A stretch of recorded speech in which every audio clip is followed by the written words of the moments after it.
If you've ever wondered how you can save lives on a shoestring budget while engaging our community, we're here to help you. We now have a panel discussion titled Helping Shelters with Self-Sustenance and Community Engagement, moderated by Ananda Dasgupta, IT Manager, FIAPO. Over to you, Ananda. Thank you, Sanjana. It's my great pleasure to introduce our first presenter for this session, Heather. Heather has been a behavior development manager with Doctors for 8 years, where she manages a team of behavior officers who travel through UK, training staff in rehoming centers. Heather has over 20 years of experience in animal rescue and enriching shelters with limited resources in an imaginative manner to make them more suitable for the social, physical, and psychological needs of rescued dogs.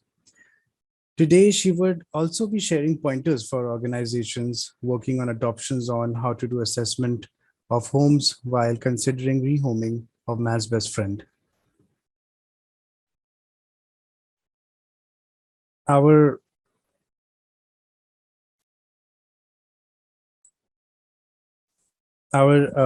next presenter is Nandini. Nandini is from Animal Aid Charitable Trust, Udaipur. In her work, she actively engages with different communities to leverage local resources and people to inspire compassion and ensure active involvement. She also spends time with volunteers, guiding their experiences during their visit. Nandini aims to empower communities to take responsibility towards animal welfare. Today, she will be sharing her experience in inspiring local communities to get involved in caring for rescued animals. Sanjana? Yes, please. Over to you, Heather.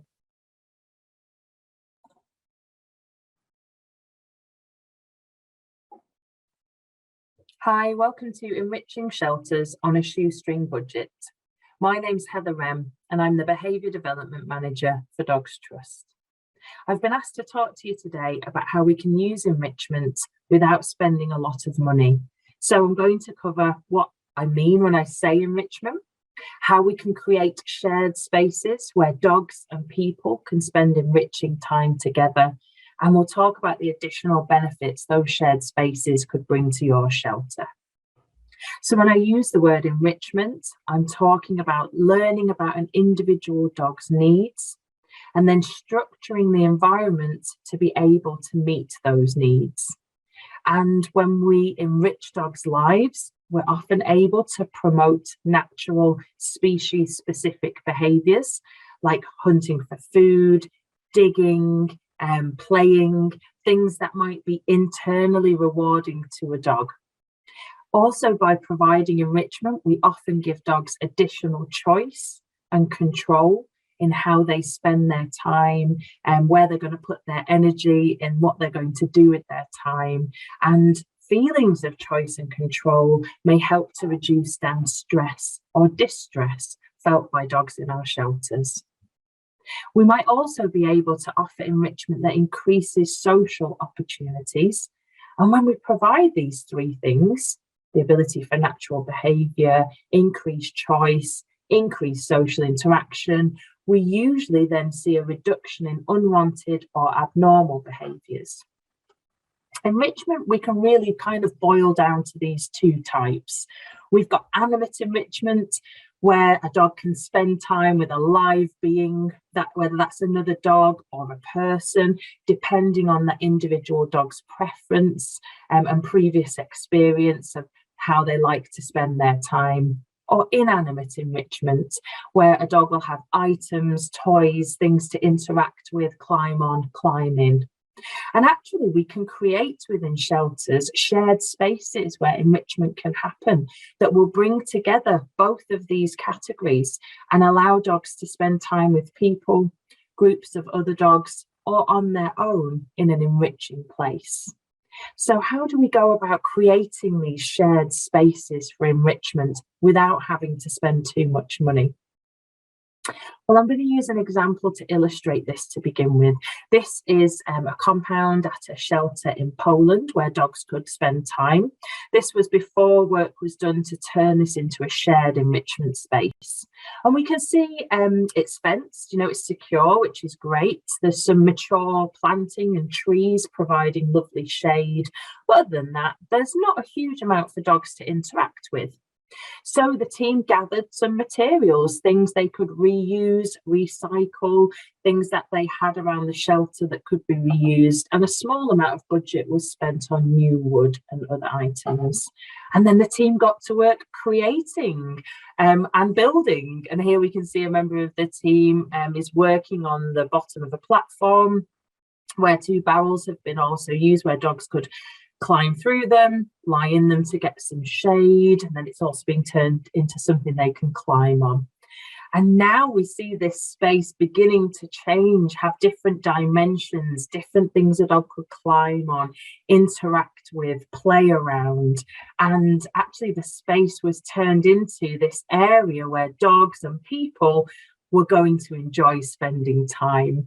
Apologies, the video is a little bit grainy. It was filmed on a phone. But here, isn't it great to see this dog having a fun time in this compound? There's lots to explore. These videos could be used on social media in order to promote this dog for adoption. So if you wanted to create this kind of shared space, the starting point would to be find an underused area of your shelter. That could be an indoor space, or it may be an outdoor space. Then gather together what materials you can find that won't break the bank, things that we can repurpose. Tires, for example, are a really great way to gather and ask people to donate old tires. You can create so much. You can make tunnels, we can create steps on uneven ground, we can create things to hide treats in. They're a really great option, or any types of wood or pallet or pipes and things.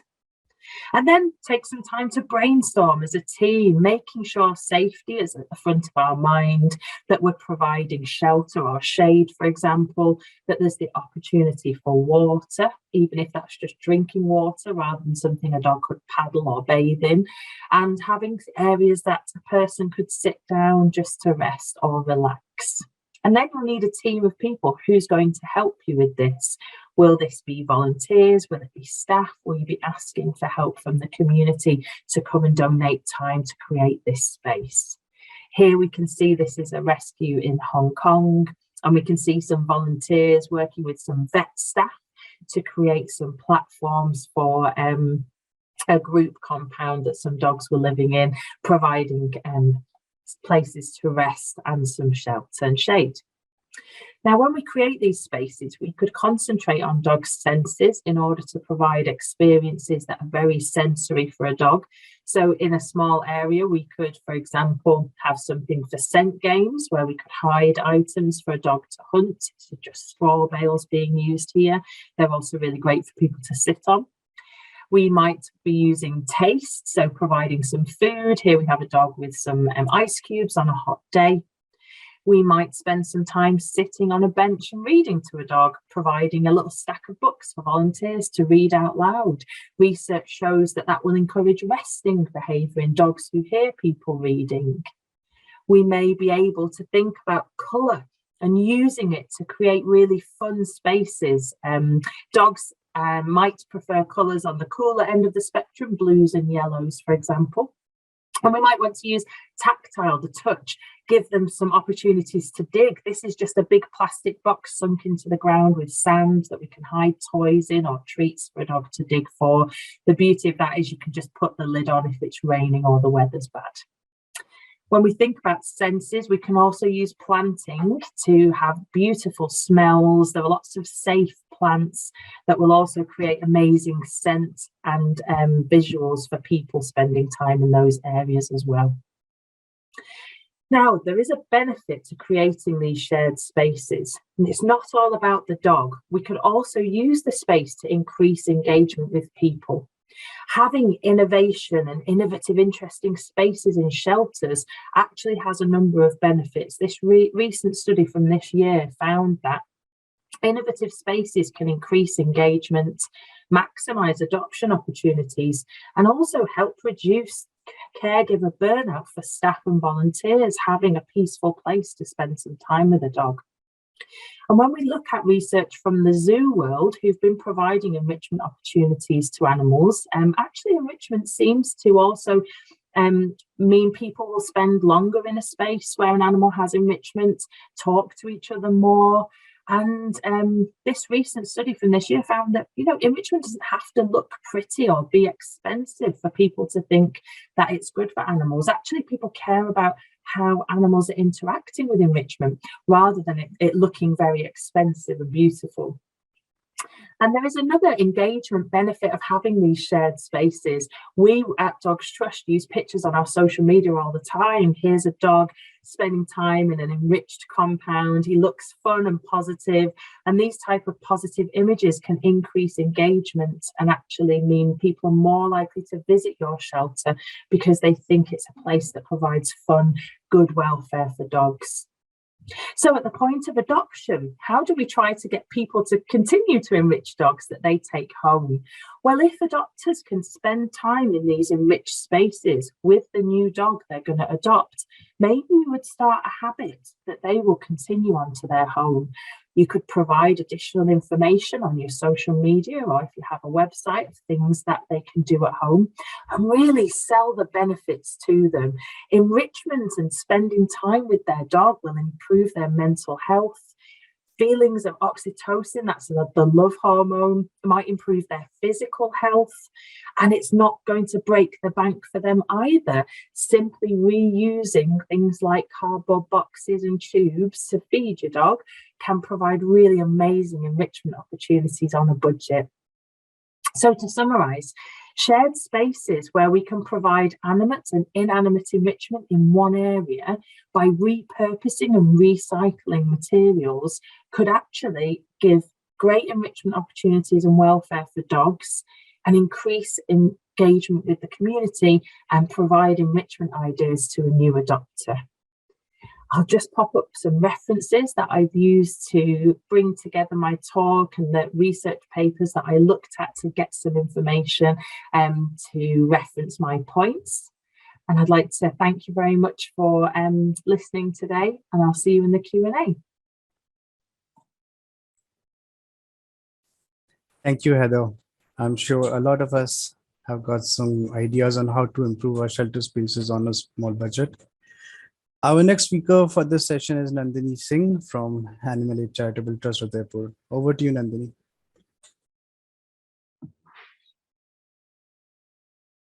Hi, and welcome all you guys. Thank you so much for joining this session.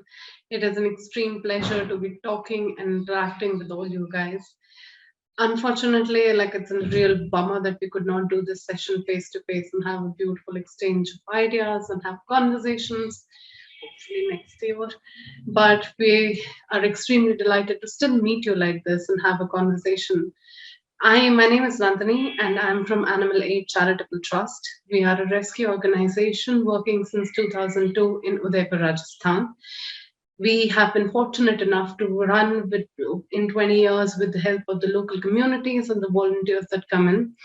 Every day we receive about 70 to 100 calls for animals suffering from different parts of Udaipur. And these are people calling us to tell us that they need our help and to rescue these animals.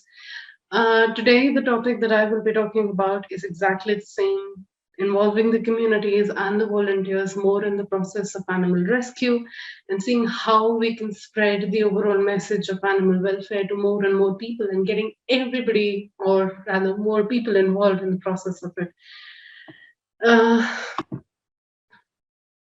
I would like to start this topic by dividing it into two sections. Basically, one is of the volunteers and one is of the local communities. I think it is very important, and one of the things that Animal Aid strongly believes in is in kind of appreciating the fact that somebody is calling you for the animal who's sick on the streets. Somebody stopped and thought to think about that animal who's suffering on the streets at that right second. and thought that, okay, let's try and find a rescue organization who can come in and help with these animals. So it's extremely important to be appreciative of that fact, so that that person feels that he's doing the right thing. He has a community. His actions is right. His actions is being supported by someone. I think it also becomes like we as a rescue organization either enable somebody to who's already taking care of the animals which are there on the street and telling him to complain more and more for these animals and providing him help by giving these animals back to him in a healthy condition. We are also empowering people by saying that you are doing good and that you did a great job by rescuing these animals. Would you like to take care of this animal when he's released back? Can you give this cream to him? Can you give pedigree to him? Can you apply this cream to him? I think that becomes like an important process, because that person starts to feel more responsible towards the animal. He starts to see that that animal living on the streets right next to him, he is actually like taking care of him. And I think it is also the attitude that the people see when we are going there to rescue that animal. If we pick up that animal with all the love and the care and we're gentle in picking him up, people see that these animals are suffering and are animals to be shooed off, to throw stones at. You can treat them with kindness, and we will, once we return them when they're healthy, they will be cured. So it's not that they are diseased or separate or anything else. People can just be as normal to them as possible. It is also reaching out to a lot of people through outreach work, like going out to schools and colleges and trying to teach the younger minds as to caring about the animals, calling if they see a sick or injured animal, talking to them about cruelty, talking to them about the dairy industry. These young kids is the sowing seeds who will go out to their families tomorrow and who will be the younger generations of their parents. They will say, okay, we see an animal who's suffering and we know who to call because Animal Aid came to our school to talk to us about it. We know that this is what suffering looks like, and we have seen, they have shown us that how healthy animals can also look like. So it's kind of showing these people this transition between an animal being sick and how you can change it in them being healthy, active, and going back to normal. I think one of the beautiful examples that I would like to share here is one of our local volunteers. He started off by just calling us once or twice, and we answered those calls and we sent out our ambulance. And he trusted us with his animals that he was taking care of. And he saw that we were genuinely there trying to help. Today, we have been fortunate to have a local community resource like him, because if there's an animal who needs urgent rescuing and we are not able to reach to him and we know that he's the closest, he would rather go himself, pick it up, and then bring it to a shelter, saving a lot of time and resources and helping us reach to more and more animals where we might have gone a little later or we might not have been able to reach on time. He even helps maintain this balance that with the other community members trying to spread the message to call if there is see an injured animal, and that we do active and good work. So I think engaging with the community in the right manner can provide us with lifelong supports where so much of the resources of an organization can be saved, and we at Animal Aid actually do witness it. So having and involving the local community is a very essential part. The other thing that I really want to talk here about is the volunteers. We get in a lot of people who come in from different parts of this world and they want to dedicate their time and resources to the shelter. And these might be people who have just taken a break in their lives, they've retired, or they've been traveling to different shelters, or this is the first shelter that they're coming in, and they allow us this experience of them being guided through this place. So I think once you show them through the place, what we do here at Animal Aid is show them the entire place first. And when you see the place, when you see where we work and how we work, people tend to be a lot sad and a lot of feelings get overwhelmed because they see a lot of animals are suffering, they see a lot of paralyzed dogs are suffering, and a lot of emaciated dogs. I think the important part here is when a shelter can begin to actually influence these people, because we do not want people to feel grieved, or we do not want people to just think about suffering. What we do here at Animalade is kind of give them work. So we ask them to help clean the areas, kind of maintain the hygiene of the area so that we can get in more animals to come in and keep the area as clean as possible. We ask them to give physiotherapy. We ask them to sit with dogs who are paralyzed and just to give them love and support. It's as simple as that, that they can see that they are being an active part in elevating the suffering of the animals. Of they went to this place and all the animals that they saw there were suffering in some form or the other, and then it was not just that they were sitting there and crying about it, they were actually being an active part.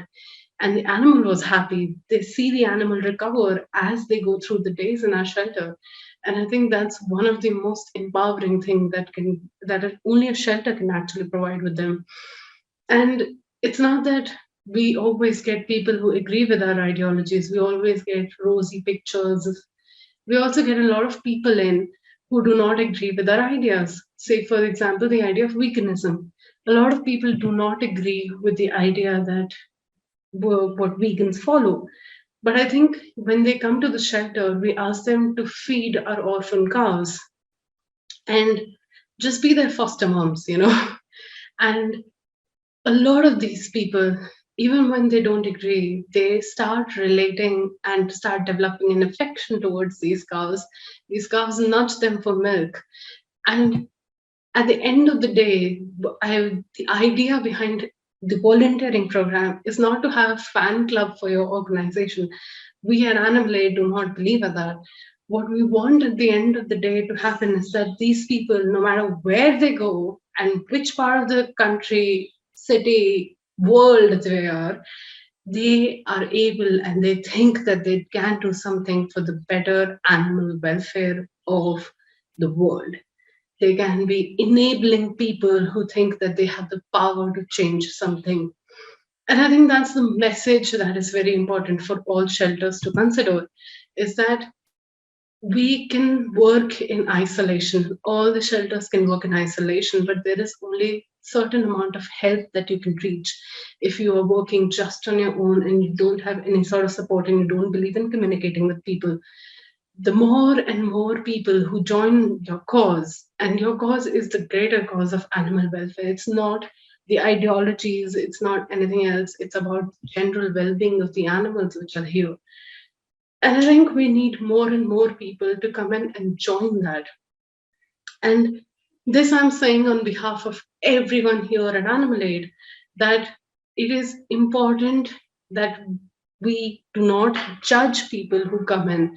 We just let people find their own connections with these animals, find their own space with these animals, get to know how they relate, try and build those relationships up, and they will change the world. It's because they have a connection and they truly believe in animal welfare. It's not because you forced them to think about something, it's not because you told them an ideology. It's because they believe in it themselves, because they have a connection.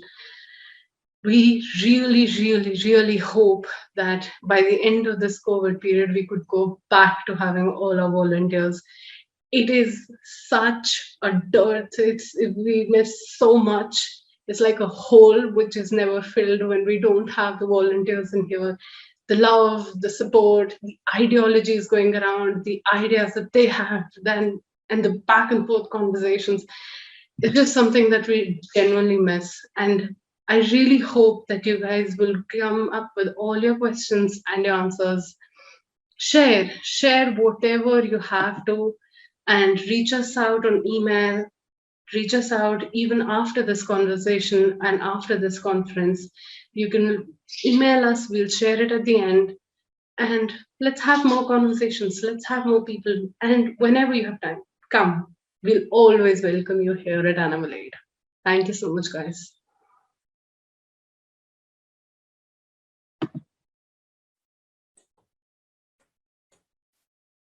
Thank you, Nandini, for that great presentation. It was lovely. Um, I would encourage all our participants to raise your queries in the chat box for our esteemed speakers. We do have some questions which I would like to ask. This one is for Heather. Heather, the question is that shelters have limited space and there are only so many dogs you can keep. When shelters find homes for dogs, what would you suggest they look out for to make sure the home is appropriate? Yeah, I think focusing on adoption and dogs leaving the shelter is a really important thing. And if we try to think about homes, instead of having really strict criteria in your mind, I think we have to try to just meet people, get to know them and start a relationship with them, rather than having very strict criteria like people must have this or they must not be like this. I think actually we want to just start a conversation, get to know people, ask them about their life, ask them about their home, and then begin to, at the same time, we should be having these conversations with dogs, looking at our dogs and trying to work out what do they like, what do they dislike, what do we potentially think their future behavior will be like. And I think that is how we can begin to assess homes for adoption, if we do it in a case-by-case basis, looking at that particular family, what dogs we currently have in our care, and beginning to make a match. I think sometimes it's easy as rescuers to not have a lot of trust in people. We think that it might not work out. We may think that they're not going to provide a good level of welfare.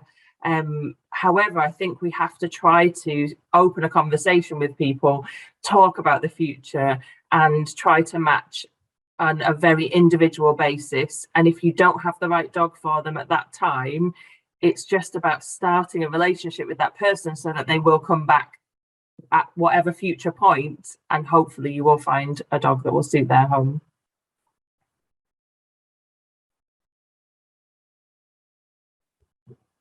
Thank you, Heather.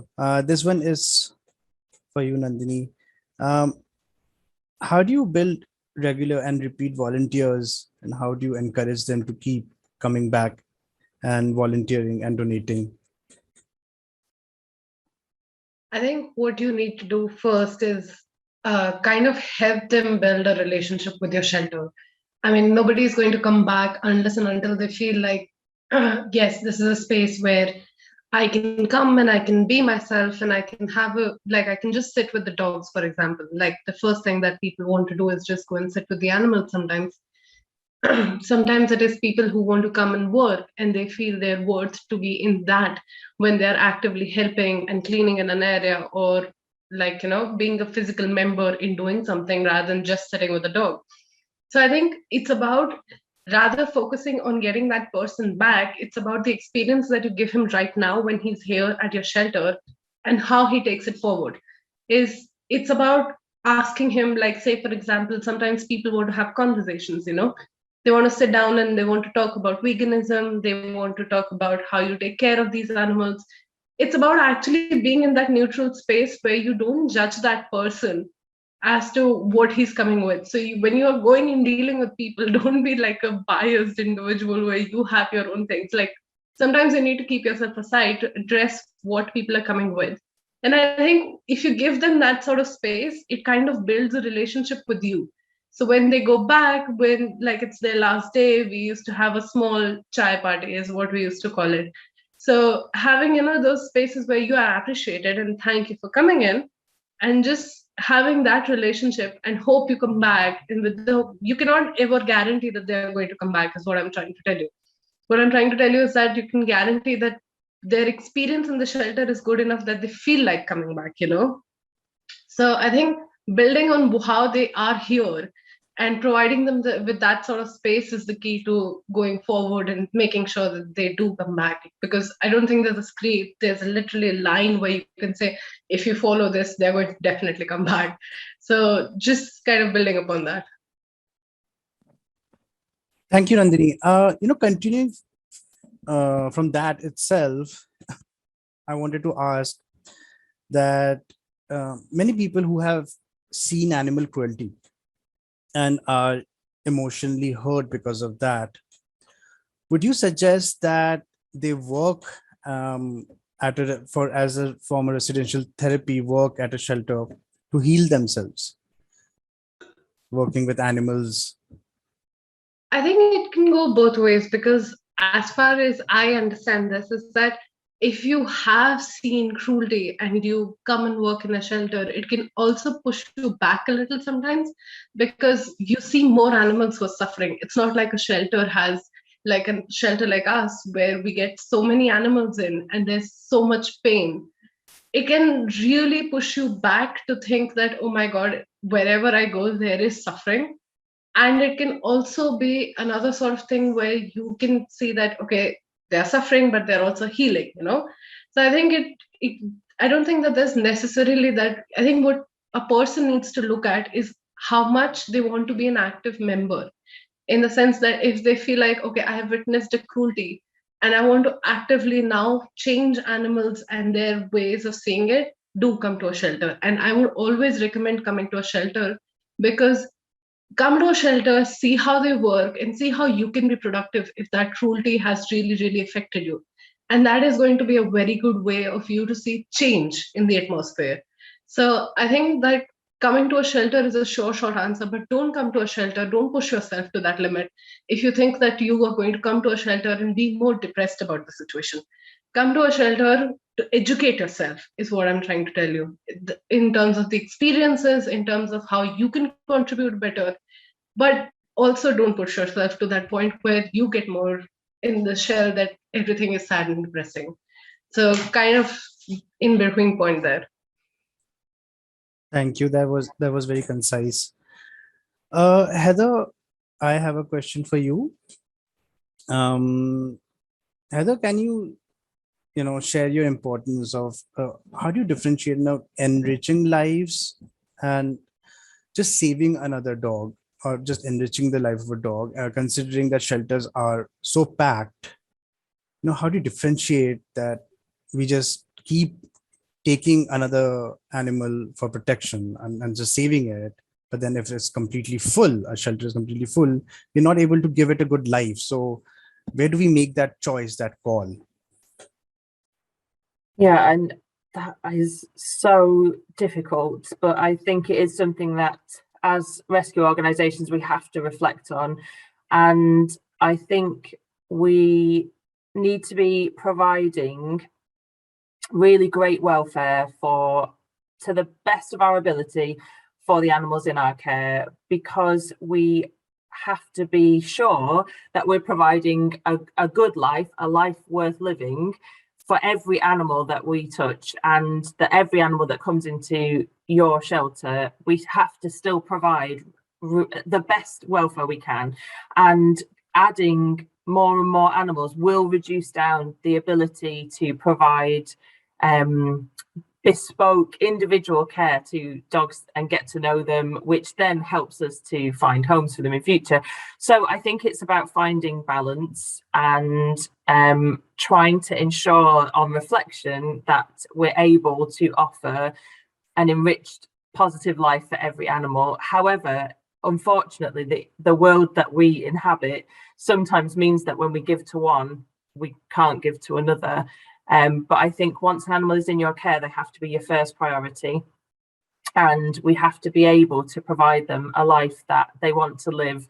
And therefore, sometimes that may mean we're not able to take as many in as we would like, because if we have really full shelters, very high capacity, actually the dogs aren't going to be able to express normal behaviours, which means that actually we're not necessarily providing for them the best that we could. Thank you. Nandini, I have a direct question for you. Somebody has asked that the person wants to visit Animal Aid for a training program, but the condition is that you choose those who are less fortunate in their locality with services and medical issues, and he or she does not fall in that medical in that category, but he still wants to attend the training program. Is it possible for the person to go forward with it? Currently, our training program is on hold because of COVID, because it's a week-long program of going around with the vets, and it does require a certain level of understanding. So we have an online questionnaire along with it so that we send it out to people just because we take in a limited number of people and we just want the best experience that these people get and want to maximize the effect of having that training program. So yeah, definitely do apply for that program. Currently it is on hold, but we'll try to accommodate as many people as we can. Thank you. There's another question. I think this can go to both, but Kasturi has asked that questions, is that the shelter is located in the outskirts of Chhattisgarh, which is like rural area, and they want to get the people from the city to volunteer to the outskirts. How do they tempt people to come? Is there something, some sort of a strategy people can use? Okay, I'll try to go first. Yeah, Nandini, please. So it's actually a very relevant question, and a lot of people think that how do I get more and more people in? I think if you go down, it's all about like marketing strategies at that point in time. I think going to the cafes where local people hang out, going out to the streets sometimes when you are rescuing a dog, and a lot of people come up asking. So sharing that information with them that we are this rescue center working here and these are our timings. Do come in, trying to like get, if even if it's one person, and asking that person who's coming in to share their experiences, reaching out to more and more people on their page and having a definite page for it. Like, for example, like if people want to go somewhere, then they know they have an address, they have a page where you can go. Also, like, I think partnering with a lot of cafes, partnering with a lot of local places where people would love to go. And even if they see a sign up and somebody has the slightest of interest, always mention where the tour is, when the tour is, or get them in to just see the place, like not volunteer, but just come in and see once.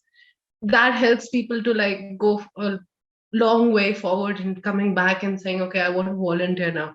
But just spread this idea first that you are an open shelter and you want to get in people to just see and come to just have a look. Stay if you want to, don't stay if you want to, but just spread out this word. And I think that helps a lot. I'm sure Heather would have a lot to add to that also. Yeah, we've been doing a similar thing at Dogs Trust, where we will set, when you were talking then about tours, we'll have set times that our doors are open, people can come and join the tour, they'll see like behind the scenes, we'll show them how we care for the dogs. We will, and it's not about necessarily them taking a dog home or them becoming a volunteer, it's just about talking, engagement, and it does give you something then you can advertise and have a set time, because you don't necessarily always want people turning up at any time of day because you may be busy looking after the animals anyway. So it works really nicely. And also making sure that you're a destination, that there is something people can engage with when they come. That could be that you could give them a drink. It may be that they could you have a little shop where you might be able to sell items to them to look after animals. I think there are just ways to try to make yourself more of a destination. And if you're able to utilize things like social media, your website, I think that sometimes people living in cities are more likely to engage on the web first before they'll travel to a destination. I'm getting a lot of questions, so I'm going to try and kind of merge a couple of the questions so that we don't run out of time, because we are running out of time.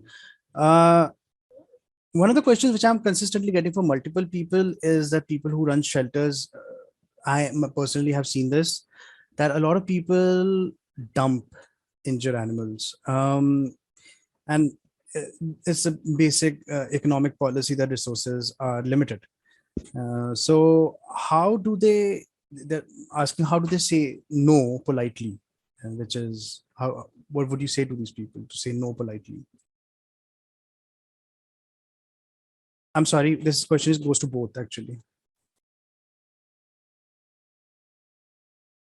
Nandini, would you like to take it first? Yeah. So I think so one thing that you can ask them to do, and like I don't know how much it is feasible and possible everywhere else, is asking them if they can just take care of these dogs and we will come and give the treatment there itself. Because we have this free treatment program that helps reduce a lot of pressure on the shelter, wherein people don't feel like you just rejected a dog because they came to your doors and you just refused to give him help. They feel more like, okay, if I am staying at my own place, they will come in and they will do treatment here itself. It's also, I think, a lot of making people to understand that a shelter is not the best place to come. Like when they get your dog, try and explain them that how a shelter is equally spreading infections, how they have already done really good by trying to save somebody's life and making that effort of coming to a shelter. Now the possibility here is that this dog might get sick in a shelter, because the shelter is a constant inflow of dogs coming in and out from different spaces who might get infections. So I think a lot of it is also telling them the truth and making them understand that a shelter is not the best place for animals. I'm not saying that even despite that, people will not come up and dump their dogs. We do get cases like that where even despite explaining a lot of it, people do come up and they try to dump their dogs. But as far as I think it goes, is that trying to get to the basis of the problem, why they are coming up in the shelter, and having that conversation with them, if we can achieve on a solution, wherein it might be the medical help that they need, or it might be trying to, like, they can't afford to take care of this dog anymore and they need help in trying to find another alternatives, but telling them that keep the dog with you, we'll come up and we'll try to build on a solution together. I think that goes a long way in kind of, instead of just going like, okay, let's just take this dog in, try and figure out what the basis of the solution of the problem is. And even despite that, we do get cases, and that is why I think unfortunately shelters have a lot of dogs up for adoption who are waiting for their forever homes. And we get overwhelmed at points of time, and we do need that constant inflow of adoptions. But I think talking to them is one thing that can go really, really far in that, and figuring out the problem. Heather, I actually, rather than answering this one, I actually have a direct question for you.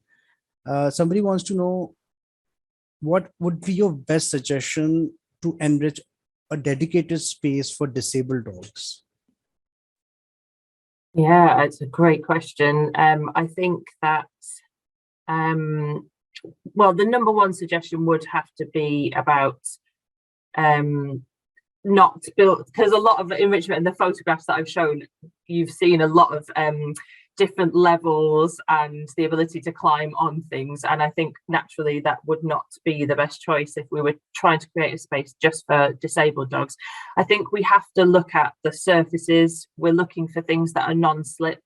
We can still create different textures for movement, but we want to make sure that the surface is safe for the dog to move around on. And we can still create really enriching spaces for dogs who aren't massively physically mobile.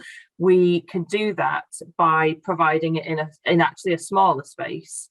So we can have small little pockets of things dogs can interact with, and encouraging people to try to spend time in those areas. Maybe we could have a little place with a bench where maybe someone could do some training with the dog. We can still, the disabled dogs will still have a huge cognitive ability, the ability to learn, the ability to want tactile contact with a person, and we just want to set that up in a really safe way. I'm a huge fan with dogs as a species, particularly of using the nose, and actually regardless of how physically able a dog is, we can still provide scent work and enrichment for them, even if that's just a really simple game like what we would call a snuffle mat.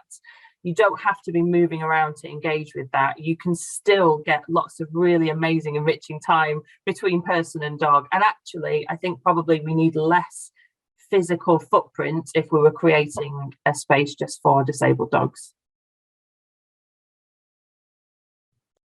Thank you. Nandini, when I had visited Animal Aid around 7-8 years ago, I had seen, building on what Heather said, that for disabled dogs, you guys had made a small sand pit. So whenever they drag themselves, it did not hurt their feet, because most of the disabled dogs that come were paralyzed waist down. Would you like to? Yeah. Like I was going to add on that. That's a very relevant point, and thank you for coming.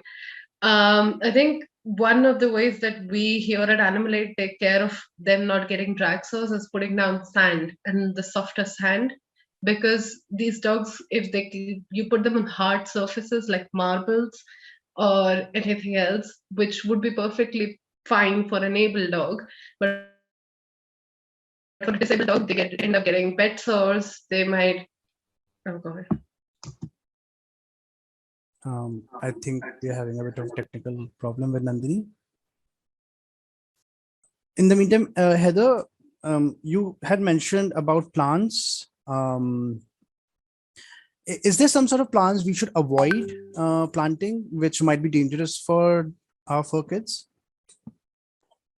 Yes, there are plants that we should avoid that are toxic if they're eaten.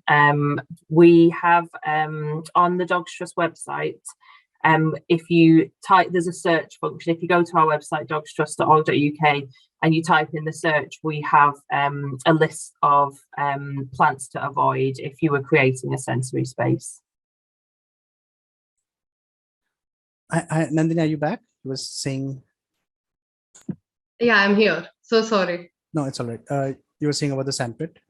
Yeah, so what I was talking about is that a lot of these dogs can get drag sores from dragging themselves on the marble or on surfaces where if they are peeing and it just stays there and it does not get soaked up. So I think it is really important that we change that sort of setting and get surfaces where the dog is able to pee and it's not like sticking to their bodies.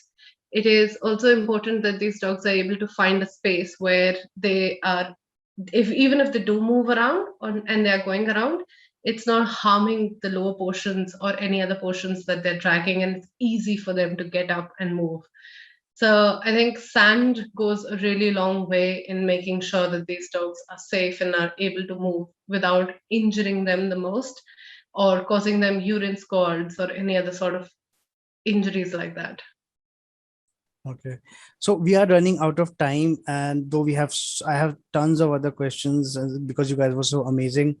I'm getting question after question, but I'll just ask one last and then move over. Somebody from Odisha, Katak, has asked that they are actually also planning to open up a shelter, and they're asking, is there a set of criterias one should look at before looking for a place that should be in a particular criteria, this and that, before they lease or purchase a land, so that it suits the animals, the dogs, the pets, anything. And this for both of you before I end it.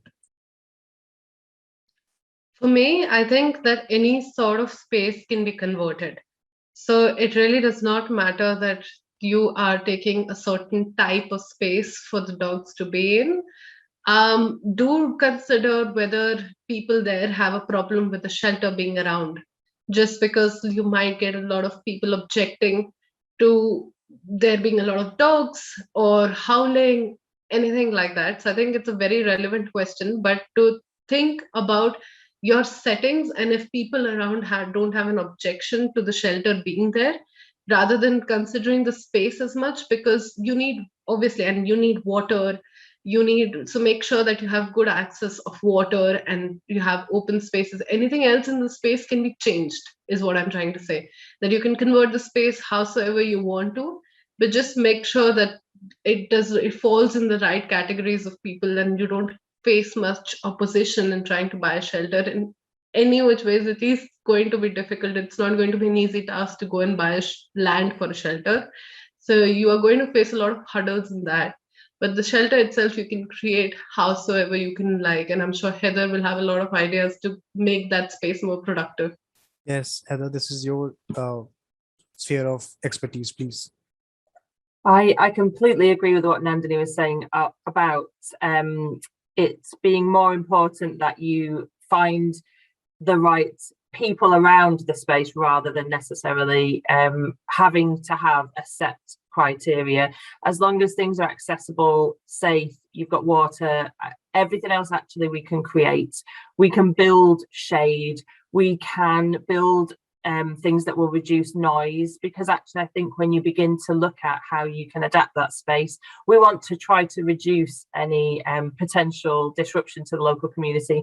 So if we at Dogs Trust, if we're building something and we've dug something out, so we've kind of created foundations, there's been building work, we will build that into a bank that can actually help to reduce the noise of barking, because it will help the local area. So I think we can select a space, and then you really want to be as innovative as possible about how you're going to use that space. Every individual bit of your shelter can have multiple uses, as long as we're still able to keep up infection control and clean everything in between. But an indoor room can be a vet room, a grooming room, a place for adoption conversations to happen. We want to make sure that we're using each area for as many uses as we can. Thank you so much, both of you. It was a wonderful session. And now back to you, Sanjana. Thank you so much, Anando, Heather, and Nandini. We're going from enriching lives to the lack of dignity for it.